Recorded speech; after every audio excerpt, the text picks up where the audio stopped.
Bonjour Marlène Schiappa, Bonjour. secrétaire d'État à l'égalité femmes-hommes à la lutte contre les discriminations. Merci d'être notre invitée au lendemain de cette intervention qui était supposée mettre, j'allais dire, presque fin au grand débat national entamé par la crise des Gilets jaunes. Et le président Macron, devant la presse, a annoncé un certain nombre de mesures. On va en parler notamment à l'égard des femmes.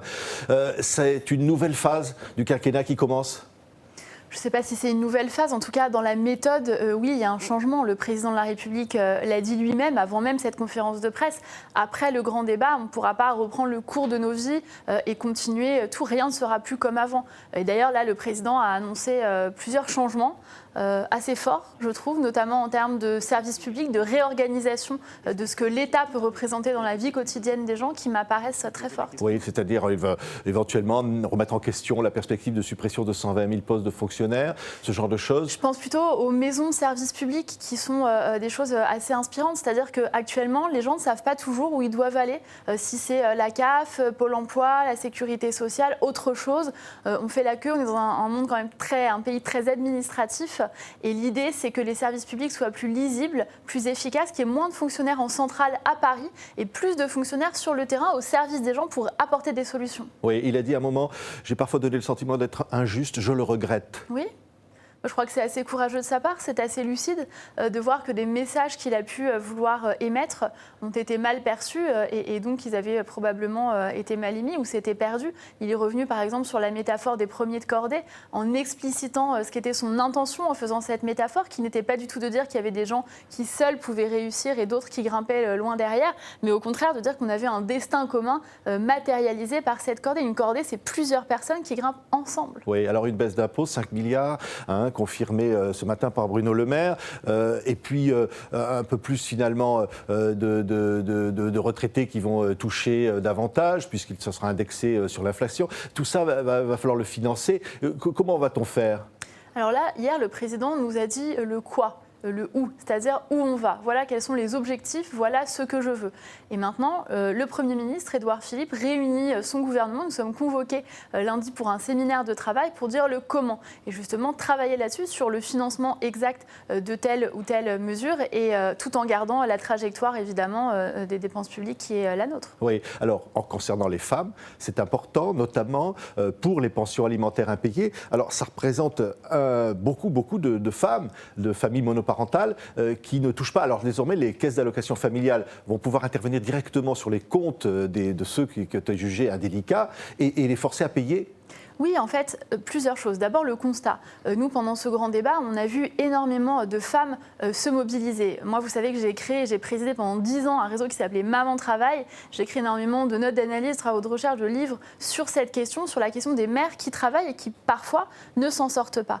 La question des mères isolées, elle est centrale et elle est très importante parce que ce sont des femmes qui vivent une double peine, qui travaillent, qui élèvent leurs enfants, qui doivent le faire seules et qui ne s'en sortent pas. Et souvent, celles qui nous ont présenté leur budget, que ce soit dans la conférence inversée dédiée aux mères isolées que j'ai organisée à Saint-Denis, que ce soit dans la restitution du Centre d'information des droits des femmes et des familles où je suis allée avec Benjamin Griveaux, que ce soit dans les ateliers du grand débat comme à Pessac où nous étions avec le président de la République directement, à chaque fois ces femmes nous disent qu'elles ne s'en sortent pas, souvent parce qu'elles ne touchent pas la pension alimentaire qu'elles devraient toucher. C'est 1 million de familles qui bénéficient donc d'une pension, il n'y en a que 20 à 40% qui ne la reçoivent pas. Absolument, et donc le dispositif que nous voulons créer, d'abord il faut rappeler ce qui existe. Ce qui existe, c'est qu'en 2014, le précédent gouvernement avait créé un droit théorique dans la loi, une garantie sur les pensions alimentaires, mais théorique, qui ne s'accompagnait pas d'un dispositif concret, mais c'était déjà un premier pas. J'avais été auditionnée à l'époque comme présidente d'association.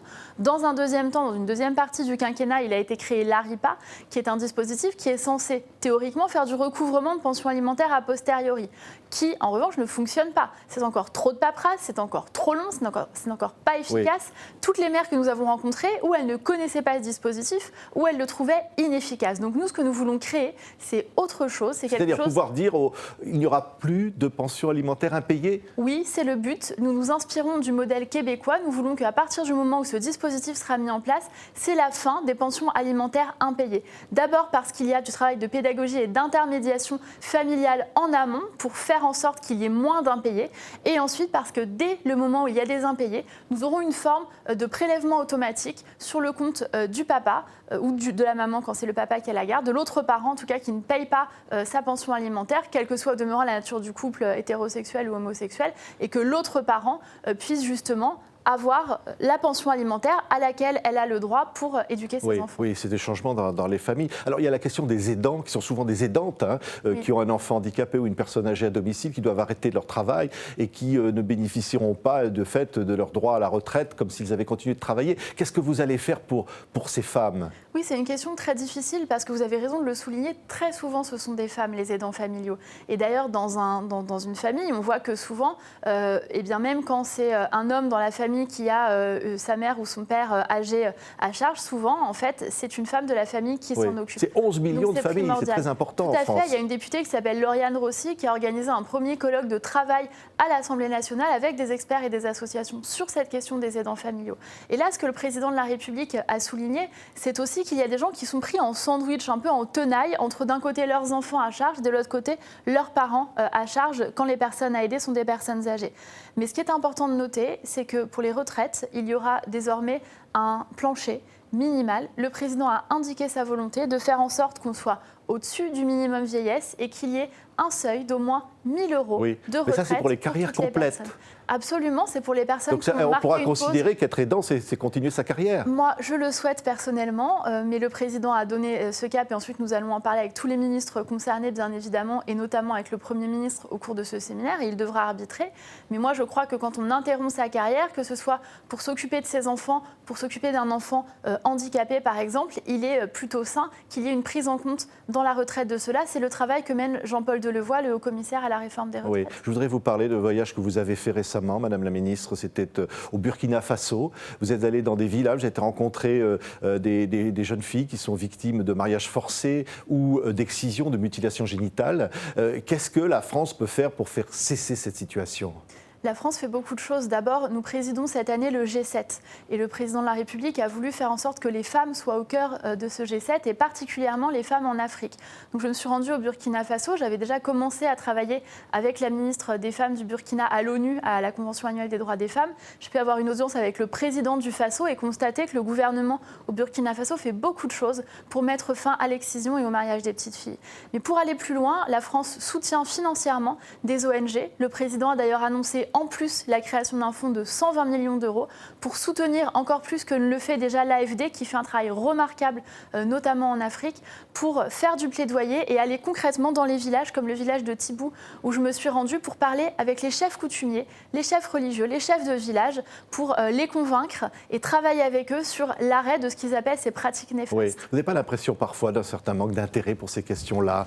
Si, complètement. Ouais. Vous êtes le premier journaliste et la première émission à m'interroger sur mon déplacement au Burkina Faso, et je vous en remercie. C'est quoi ? Quel est votre sentiment quand vous sentez que ces thèmes-là ne mobilisent pas suffisamment ? C'est le système médiatique dans lequel nous vivons qui fait que, et politique aussi, je nous mets dedans, mais qui fait que pour 1 ou 2 tweets polémiques, vous allez avoir 120 articles, et pour plusieurs jours passés dans des villages d'Afrique où personne ne va, dans des zones reculées qui sont en proie au terrorisme, vous avez assez peu de reprises. Ces sujets, effectivement, ne passionnent pas. Mais pourtant, ça ne nous empêche pas de mener une diplomatie féministe avec Jean-Yves Le Drian pour faire avancer et avancer ensemble, que ces pays aussi nous fassent avancer parce qu'ils nous font aussi progresser. Oui. Encore un mot pour revenir sur le président Macron. La laïcité, il a dit hier... on ne reviendra pas sur la loi de 1901. Ça va dans le sens du livre que vous aviez publié. Tout à fait.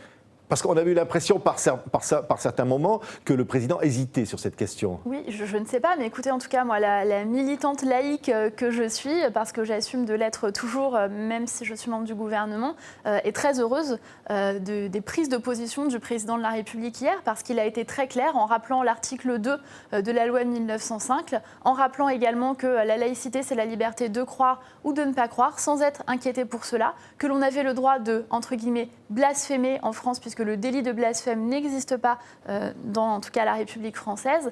Donc je suis très heureuse de cela. Il a marqué aussi son combat contre l'islam politique qui voulait faire sécession avec les valeurs de la République. Je pense que ce sont des déclarations fortes qui étaient attendues et qui viennent apporter des réponses très concrètes sur nos valeurs. Oui, vous avez publié à l'Aube, une est indivisible, c'est la République française. Ça veut dire quoi ? Vous disiez en fait que la crise des Gilets jaunes mettait en cause finalement cette unité nationale. Vous avez l'impression qu'aujourd'hui, ça c'est terminé, que les Gilets devraient rester chez eux ? Non, ce n'est pas ce que je dis. Ce que je dis dans ce livre, mais vous avez raison, sur les gilets jaunes, ce n'est pas ce que je dis, mais sur le reste, vous avez tout à fait raison. Ce que j'observe, c'est qu'il y a effectivement cette tendance au repli sur soi qui mène à la haine de l'autre et à vivre dans un système un peu à l'anglo-saxonne avec des communautés. Mais ce n'est pas ça la France. Le président hier a parlé de l'art d'être français. L'art d'être français, c'est aussi le fait que nous avons une citoyenneté qui peut s'exercer, qui est au-delà de toute autre appartenance, qu'elle soit religieuse, d'origine ou autre. Merci beaucoup Marlène Schiappa. Merci à vous. Merci beaucoup, donc secrétaire d'État à l'égalité femmes-hommes et à la lutte contre les discriminations, d'avoir été aujourd'hui notre invité sur TV5 Monde.